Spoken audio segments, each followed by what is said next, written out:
Hey guys, figured I'd do a quick video update here because of the response on the U.S. bases today. What it looks like, and this is what I was honestly kind of predicting would happen, is Iran responded in a way that was not going to cause U.S. casualties, that they could signal to their domestic audience that they responded to save face, but was not designed to escalate any further. I think this is important to note because the President Trump made it clear that if Iran responded and Americans were hurt or killed, that there would be a massive response to that. That is when you risk escalation.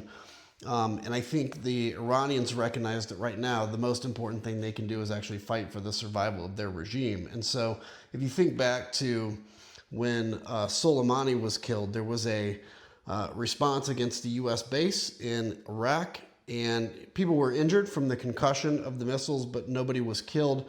And then after that, there was no response by the United States, and then that kind of moment passed. And so it appears that this is the extent of Iran's response. I do not expect that President Trump or his team will, now go and strike Iran again to try to escalate.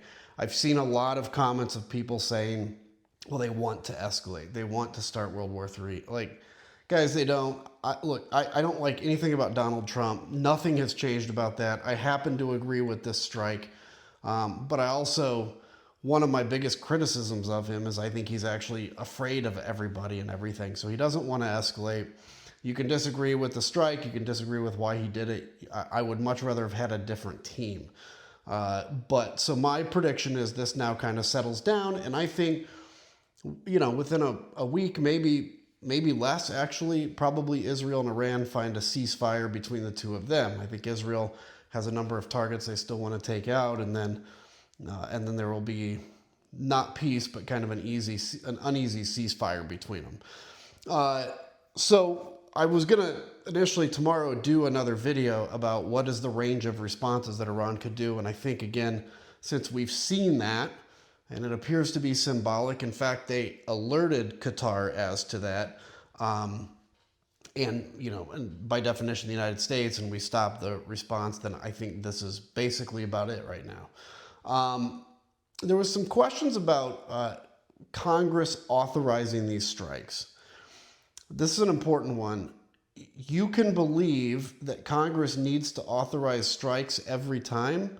It's a legitimate viewpoint, but it is not supported by the War Powers Act.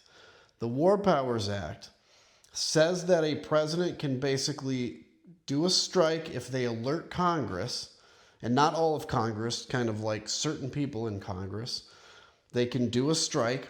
They have 60 days then of which to get congressional approval for military action, or in essence, they don't have congressional approval for it. Congress can proactively, during that time frame, pass a war powers resolution, which requires the president to stop doing military action. But no, there is no requirement for the president to come to Congress. You may want there to be, but there isn't. And in fact, I would encourage you to look at Libya. When President Obama bombed Libya, the Republicans were making the same argument, that he needed to come to Congress, blah, blah, blah. And the truth is, he didn't either, and he complied with the War Powers Act.